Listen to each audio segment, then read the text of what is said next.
aliyeko pembeni upande mwingine wa simu, lakini kama unavyomuona anazungumza katika hisia mchanganyiko, mara nyingine ucheshi, mara nyingine kutumia mikono na kadhalika.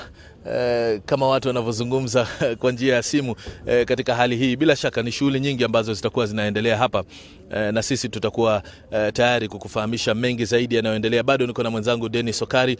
Dennis Okari, ukiwa katika hali hii ambayo naibu rais yuko, unahisi ni mazungumzo ya aina gani? Ni kuendeleza majukumu ya serikali, ama wanazungumzia matokeo haya ya uchaguzi wa rais, na yeye kufahamu kwamba Raila Odinga mgombea wa urais wa NASA na vile vile mgombea mwenza Kalonzo Musyoka, unahisi ni kitu gani wanazungumza? Well, all indications, Nimrod, are very clear. When you see the number of government officials that have arrived here, when you see the security arrangement from early in the morning, when you see the deputy president here, when you see the cabinet secretaries who are holding very critical agents, and you can see him. He, I think, waved at us as we were filming him talking on phone. You can see from his body language that they know the next step. It's just getting ready to just officially receive their certificate from the IEBC chairman, Wafula Chebukati. And once they get that certificate, I mean, it's just a continuation of what they've been doing for the last 5 years, perhaps. This is all indicating that the formal announcement is almost predictable. We may not call it now because we officially can't do that. We will wait for that press briefing by the IBC chair to do that at 2:30 like they promised. But in the meantime, a lot of drama going on here. Besides the meetings outside the IBC auditorium and where the center of action is inside the auditorium, where we have the agents of the different presidential candidates still finalizing with the Form 34Bs, confirming all the forms that have been scanned from the different parts of the country, coming in and tallying the figures to collate with what you've been seeing on screen. Outside and inside the different VIP lounges, we do have meetings. We have Diplomats Lounge not far from where the IEBC lounge is. So we are also seeing a lot of discussions going on between the different ambassadors from the different foreign missions. We are seeing the different cabinet secretaries also having their own meetings. They're speaking in low tones with one another. We have the security agencies, the different security agencies. This is the GSU, and we're also clearly seeing the Recce company around here, trying to look around and just trying to manage this whole situation. This is the place where we do expect the President Uhuru Kenyatta to arrive, and he will be met by the Deputy President, William Ruto. Thereafter, they will go inside the lounge, and he will be talking to the agents who've been camping here during the day and during the night, just making sure that everything is okay from their end. And we're also at the same time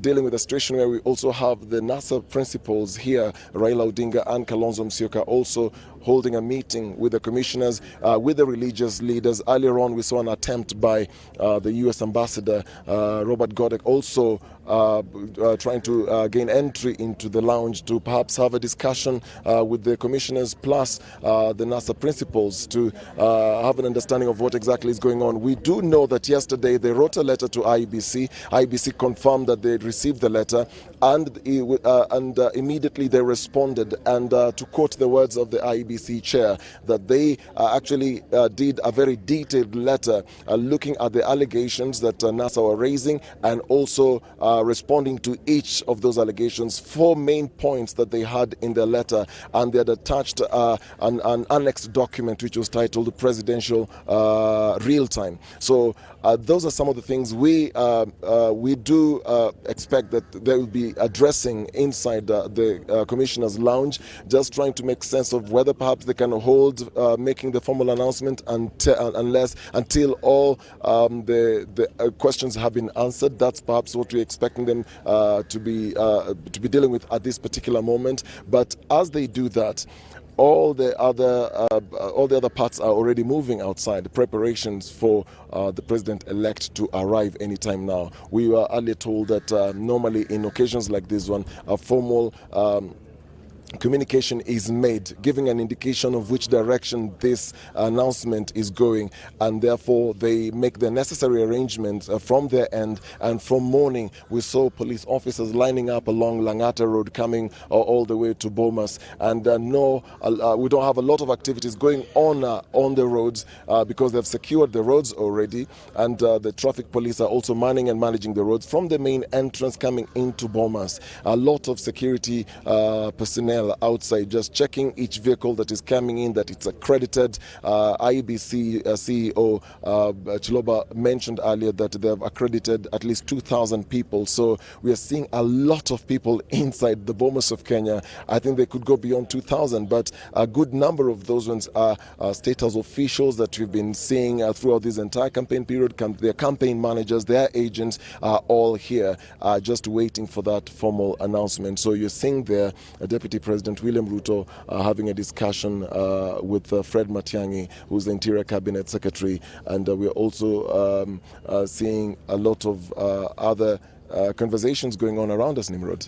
Bila shaka Dennis Sokari, kama ulivyotaja, ni naibu wa rais Fred Matiang'i, waziri Joe Musheru pia vile vile, na wale wengine waliojumuika naye sasa hivi ni Davis Chirchir. Unakumbuka Dennis, Davis Chirchir ni agenti mkuu, wakala mkuu wa chama cha Jubilee kama alivyoteuliwa. Sasa nafikiri pengine akiwa na naibu wake Bi Winnie Gushu, pengine wanamjuliza tu naibu wa rais kufikia sasa wale maagenti walioko ndani ya Bomas ambao ni maagenti wa uchaguzi wa rais, kufikia sasa wamefikia nini kuhusiana na matokeo ambayo yanazidi kupokelewa, na iwapo matokeo hayo na karatasi za fomu za 34A na 34B zilizofika leo asubuhi, ikiwa zitakuwa na mabadiliko yoyote ambayo yanaweza kubadilisha matokeo ya uchaguzi ambayo tumekuwa tukipeperusha wilayani kuanzia siku ya Jumanne usiku. Kwa hivyo nafikiri ni kuwajuza tu kuhusiana na kipi kinachostahili kufanywa, matangazo yatatolewa vipi, ama taarifa rasmi ya IBC ni ya saa ngapi. Nafikiri pia kujulizana tu kwamba sehemu walizopata ushindi mkubwa kama chama cha Jubilee, ukiangalia si maeneo bunge pekee bali hata county, viti vya seneti, wawakilishi wanawake katika bunge na hata MCA. Nafikiri ni masuala ambayo watakuwa wakijadili siku za usoni. Ushindi huu kwa baadhi ya wabunge, hata ikiwa hatujafahamu mshindi rasmi kupitia matangazo ya rais, nafikiri wakikaa pale wakijadiliana, wanajadili masuala kama ubunge, seneti, viti vya wawakilishi wanawake na vile vile MCA, ushindi wao ulivyokuwa ikilinganishwa na wapinzani wao. It's true, Nimrod. I strongly do believe that this election will be a question of discussion for many days to come, looking at what happened at each constituency level, looking at all the counties, looking at strongholds of both parties, that is Jubilee and NASA. So it's something that many people will be discussing. Political pundits will be discussing this. Analysts will be debating this and looking at what exactly happened in the different parts of the countries. Many people are still absorbing the votes that have been tallied in, and the big question of the day and the subject that has been a major discussion from the time the votes, the forms started arriving here at the Bomas of Kenya, is the hacking issue, which has been disputed by the IEBC commissioners and which was also raised by the NASA principals to the different international observers missions. And they have mentioned and have said it clearly that what they did was just observe the process of how the election was going on. They're not necessarily investigating missions into the claims that NASA raised. However, we've been seeing attempts by NASA perhaps to issue their statements on what they believe are the real picture of how the votes were cast and how the votes have been counted. Those issues obviously were raised in a letter that was written to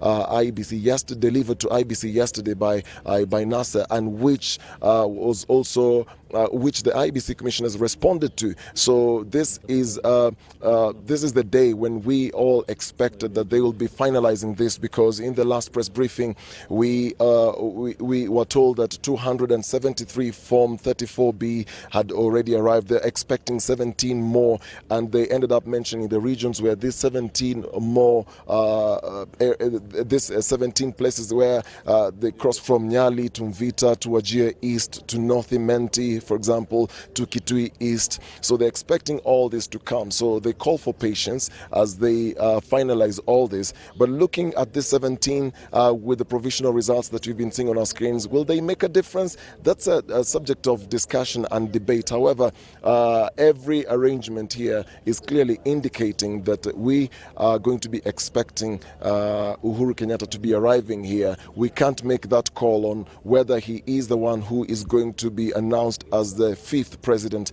of the Republic of Kenya. But Bomas of Kenya obviously is a very significant place. 2013, we saw this same picture of Uhuru Kenyatta arriving here and receiving his certificate, and thereafter with his entourage making his inroads to meet his supporters. That was 2013. Now this is 2017. We are seeing the same picture again, where we are expecting again President Uhuru Kenyatta to make his way into Bomas of Kenya. All the security arrangements and protocol have been managed and